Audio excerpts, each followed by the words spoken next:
Corona virus की जंग से भारत हर वक्त लड़ रहा है, लेकिन देश में आर्थिक मोर्चे को लेकर भारत सरकार काफी उत्साहित नजर आ रही है, क्योंकि भारत सरकार को लग रहा है कि जब पूरी दुनिया से कोरोना वायरस का संकट खत्म हो जाएगा तो हमारे पड़ोसी मुल्क दाएं तरफ वाला यानी चीन में जितनी भी बड़ी कंपनियां हैं और विदेशी निवेशक हैं, वो सभी 9-2-11 होकर भारत की ओर झांकना शुरू कर देंगे। भारत के कई लोग ऐसे हैं जिनका मानना है कि अब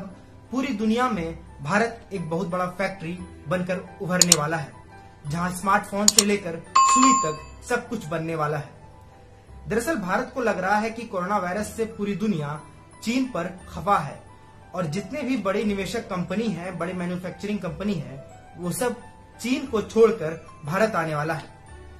इसी के लिए देश के कई राज्य सरकार ने आनन फानन में लेबर लॉ में बदलाव करके एक रेड कारपेट जितने भी विदेशी निवेशक हैं उनके लिए बिछा चुकी है।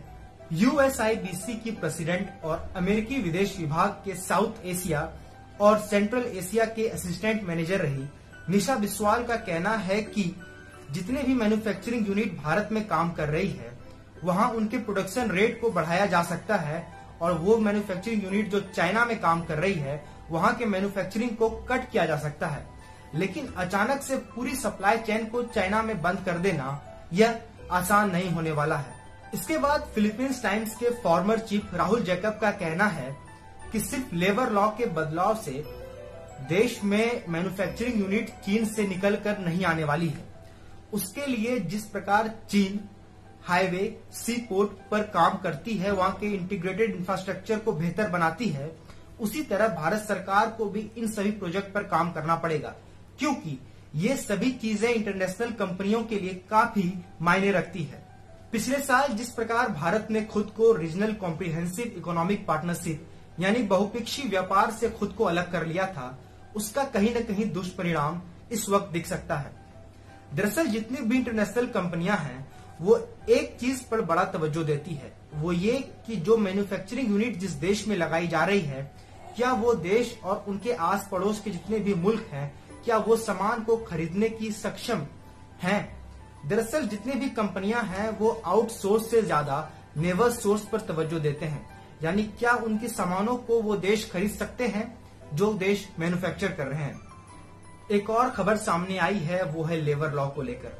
दरअसल कुछ दिनों पहले राज्य सरकार में और खास करके उत्तर प्रदेश और मध्य प्रदेश ने लेबर लॉ में जो बदलाव किए हैं, वो ऐसा लग रहा हो मानो इन सरकार ने अपने ही पैरों पर कुल्हाड़ी मार ली हो,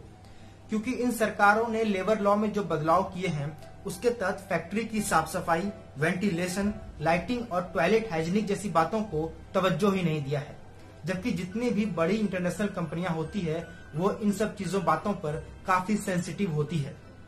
बताया जाता है कि इंटरनेशनल कंपनियां जितनी भी होती हैं वो लेबर लॉ और नेचर सेफ्टी को लेकर ज्यादा सेंसिटिव दिखाई देती है। दरअसल इस देश में जितने भी एक्सपर्ट हैं और दुनिया दराज के जितने भी एक्सपर्ट हैं, उनका मानना है कि यही सही वक्त है भारत में स्ट्रक्चरल रिफॉर्म लाने का, क्योंकि ट्रेड वॉर का ज्यादा फायदा भारत अभी तक उठा नहीं पाया है और जिस वक्त अमेरिका के साथ यूरोपियन देशों ने भी चीन की तरफ देखना बंद कर दिया है, तो यही वक्त है भारत में फॉरेन इन्वेस्टर्स को ले आने का, या यूं कहें कि उन्हें अच्छी स्ट्रक्चरल रिफॉर्म दिखाकर बड़े बड़े कंपनियों को भारत में निवेश करने का एक अच्छा मौका देने का। पीयूष कुमार की रिपोर्ट, हेडलाइंस 21 के लिए।